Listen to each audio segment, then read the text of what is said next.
नमस्कार, आप देख रहे हैं अंगवार्ता न्यूज और मैं हूं आपके साथ अंकिता नेगी। एक नजर डालेंगे फटाफट खबरों पर। देव अभिनंदन के साथ 6 दिवसीय अंतर्राष्ट्रीय श्री रेणुकाजी मेला हुआ शुरू। शाही परिवार ने देव परंपरा को निभाया। ऐसी पार्टी को चुनना चाहिए जो कहे और करे, कथनी और करनी में अंतर नहीं होना चाहिए, गरजे राजनाथ सिंह। हिमाचल में चुनाव की प्रक्रिया अंतिम चरण में जोर शोर से चल रहा भाजपा का प्रचार। कांग्रेस के पास ना नेता और ना ही नीति। संबित पात्रा बोले, राहुल जहां जाते हैं वहां कांग्रेस हारती है। आनंद शर्मा ने महंगाई और बेरोजगारी पर घेरा केंद्र सरकार को। उत्तर भारत का नंबर 1 कोचिंग संस्थान बीआरसी इंस्टीट्यूट मारू नाहन जिला सिरमौर हिमाचल प्रदेश, जिसमें करवाई जाती है +1 +2 medical non medical JEE mains advance NEET NDA 9-10 foundation classes online offline coaching. 2021 के परिणाम में 12 स्टूडेंट्स नीट 8 जेईई मेंस और 2 स्टूडेंट्स ने एनडीए की परीक्षा उत्तीर्ण कर देश के अच्छे मेडिकल और इंजीनियरिंग कॉलेजों में एडमिशन ली है। पढ़ाई का गुड एनवायरमेंट स्टूडेंट्स के लिए बनाकर प्रॉपर काउंसलिंग की जाती है। ऑनलाइन ऑफलाइन टेस्ट सीरीज विजय विशेषज्ञों के द्वारा रेगुलर स्टडी मटेरियल दिया जाता है। और अब रुक करेंगे हिमाचल की अहम खबरों की ओर। हिमाचल प्रदेश विधानसभा चुनाव के लिए मतदान के लिए कुछ ही दिन बाकी है। दोनों बड़े दल बीजेपी और कांग्रेस एक दूसरे पर आरोप और प्रत्यारोप लगा रहे हैं। बीजेपी के राष्ट्रीय प्रवक्ता संबित पात्रा ने कांग्रेस पर बड़ा हमला बोला है। पात्रा ने राहुल गांधी के हिमाचल आने पर कई सवाल खड़े किए हैं। सुनिए। हिमाचल प्रदेश के चुनाव में घोषणा पत्र या जो विजन डॉक्यूमेंट होता है, भविष्य की दूरदर्शिता क्या है भारतीय जनता पार्टी का, यह अपने आप में एक बड़ा विषय है। और कल हमारे राष्ट्राध्यक्ष श्री जगत प्रकाश नड्डा जी, जो हिमाचल प्रदेश से आते हैं, जो भूमिपुत्र हैं, कल वो इसे रिलीज करेंगे। एक तरफ हमारा विजन डॉक्यूमेंट है और दूसरी तरफ हमारे प्रतिद्वंदी कांग्रेस पार्टी का डिवीजन है।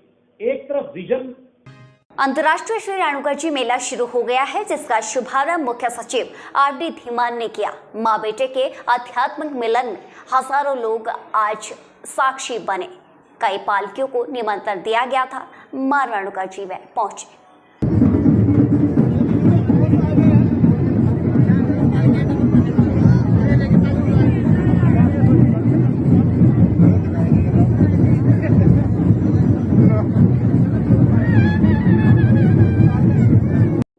हिमाचल प्रदेश विधानसभा चुनाव में घोषणा पत्र जारी करने में माकपा ने पहल कर दी है। 4 नवंबर को भाजपा और 5 को कांग्रेस का घोषणा पत्र जल्द ही जारी होगा। घोषणा पत्र में हिमाचल प्रदेश को पुनः विशेष राज्य का दर्जा दिलाकर विशेष आर्थिक पैकेज को बहाल करना है कि न्यूनतम समर्थन कमीशन के आधार पर मिलना चाहिए। कर्मचारियों का मुद्दा है कि ओल्ड पेंशन स्कीम जो है वो कर्मचारियों को मिलना चाहिए। वो उनका अधिकार है, वो विशेषाधिकार नहीं है। इसके अलावा जो नौजवानों का मुद्दा है कि हिमाचल प्रदेश के अंदर 63,000 वेकेंट पोस्ट है, उनको जो है नियमित रूप से भरे और सरकारी जितनी भी नौकरियां हैं उसका निजीकरण ना हो। और जल्द लौटेंगे एक छोटे से ब्रेक के बाद। Get your dream career. Visit Himalayan Group of Professional Institutions. For engineering management, law, computer science, nursing, pharmacy, B.Ed courses, join Himalayan Group of Professional Institution, Kala Amb, Himachal Pradesh.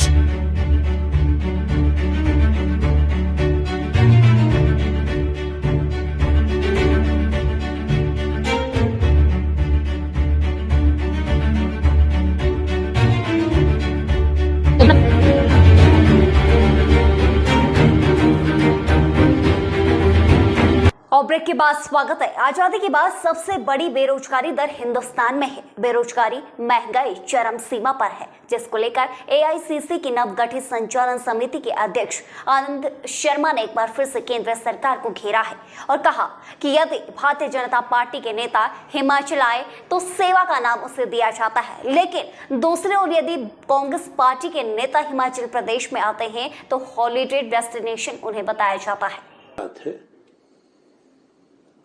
जो labour force है, work force, ये सरकारी आंकड़े हैं, मेरे नहीं, Congress party के नहीं। 47.50 47.5% of India's workforce is unemployed today. is an alarming number because the number of people who are employed are only 43% of the workforce. तो 43%. रक्षा मंत्री राजनाथ सिंह अर्की पहुंचे। भारतीय जनता पार्टी के प्रत्याशी में उन्होंने जनता से समर्थन मांगा। कांग्रेस को आड़े हाथों लेकर जहां जनता को नसीहत दी तो वहीं कहा कि राजनीतिक पार्टी को ऐसी पार्टी जनता को चुनना चाहिए जो करे और कहे। मुख्यमंत्री जयराम ठाकुर ने शाहपुर विधानसभा क्षेत्र में चुनावी जनसभा को संबोधित किया, जहां पर कार्यकर्ताओं के साथ उनका जोरदार स्वागत किया गया। चुनाव की प्रक्रिया अंतिम चरण में है और भाजपा का प्रचार धुआंधार चल रहा है। मुख्यमंत्री ने जनता को संबोधित किया और कहा कि गुजरात में भी चुनाव की घोषणा कर दी गई है और दावा किया है कि दोनों प्रदेश भाजपा के साथ हैं। हिमाचल के चुनाव की प्रक्रिया तो अब अंतिम चरण में पहुंचने वाली है। हमारा कैंपेन चल रहा है, लेकिन जानकारी मिली आज गुजरात के चुनाव की भी घोषणा होगी। दोनों प्रदेश भाजपा के साथ हैं और दोनों प्रदेश भाजपा के साथ आगे बढ़ेंगे। सरकार भाजपा की गुजरात में भी बनेगी, हिमाचल में भी बनेगी, ऐसा हमारा मानना है। मैं तो उनको यही कह रहा हूं कि अपना ख्याल रखना बेहतर होगा और हिमाचल प्रदेश में भाजपा की सरकार है, भाजपा की ही सरकार बनेगी। आज के लिए इतना ही।